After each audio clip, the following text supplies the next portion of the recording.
Olá, olha eu outra vez aqui, Pastor Ignaldo Hélio, para o nosso quadro Li e Recomendo, aqui pela Missão Atenas.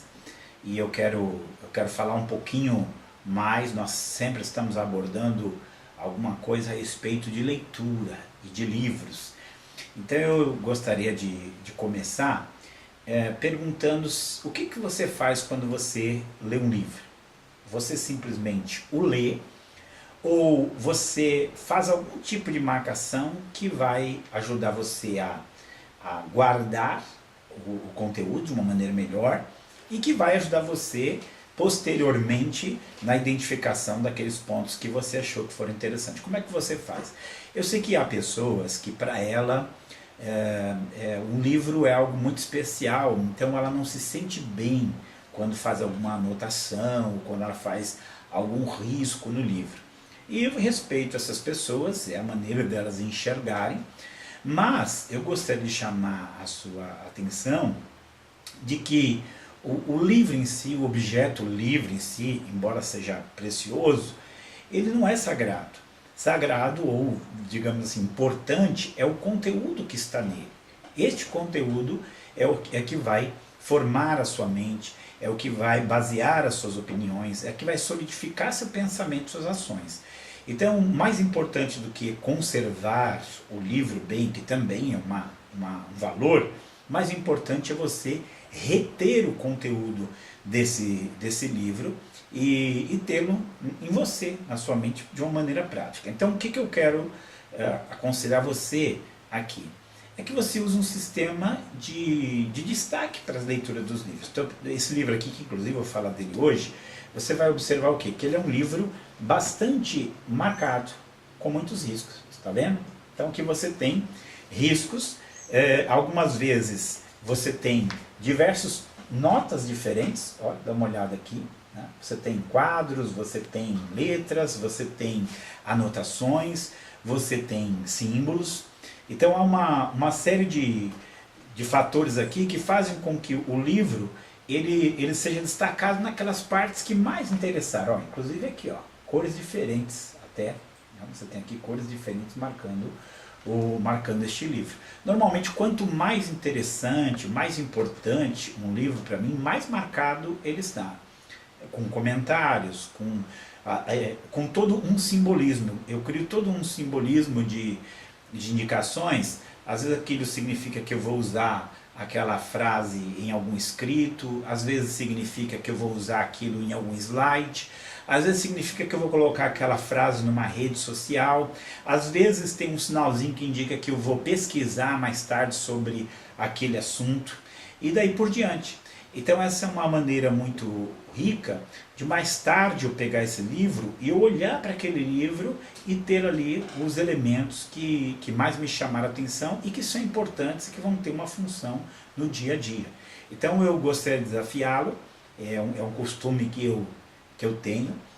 Eu não leio um livro sem uma régua e uma caneta nas mãos. De preferência uma caneta com mais de uma cor para que possa fazer destaques diferentes. Você pode inventar 1001 formas de destacar o conteúdo do livro, mas está aí a minha dica, leia, que o livro seja uma ferramenta mesmo, porque eu gosto dessa definição da nossa biblioteca como um arsenal, e o livro como armas, porque eles vão formar as nossas ideias, os nossos argumentos. Então é uma coisa muito especial para você. E depois dessa dica de leitura, eu quero indicar aqui para você esse livro, né? A Vida Intelectual de A.D. Sertillanges.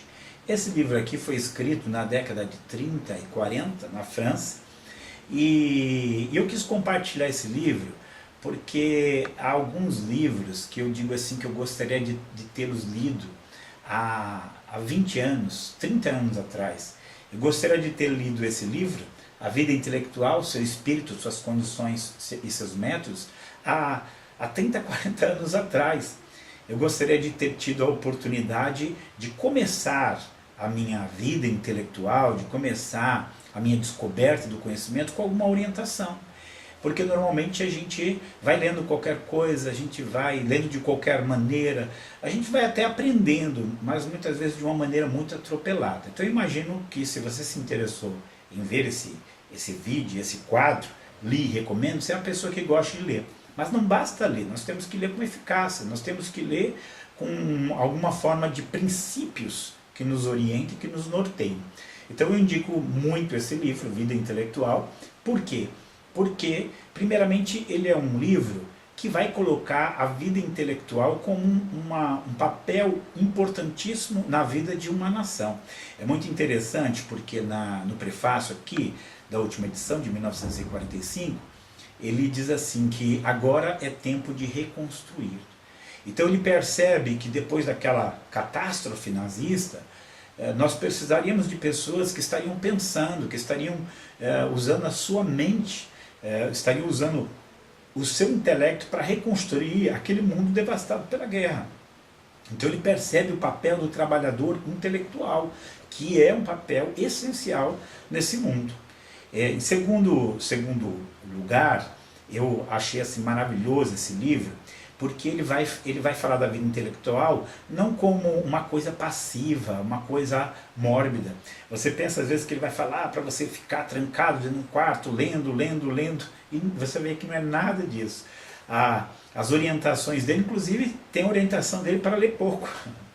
Tem orientação dele para você se dedicar apenas algumas horas por dia, para você ir ao ar livre, para você se relacionar com pessoas, porque você sabe que às vezes as pessoas voltadas para a vida intelectual, elas são muito retiradas, né? elas são muito reservadas, e ele fala que para aprender você tem que sair, tem que ter contato com as pessoas. Então eu acho isso maravilhoso. Mas talvez a coisa que eu mais me encantei nesse livro é porque ele, como uma tradição que se perdeu, infelizmente se perdeu no tempo, ele une a questão do conhecimento da verdade com a questão do conhecimento do próprio Deus.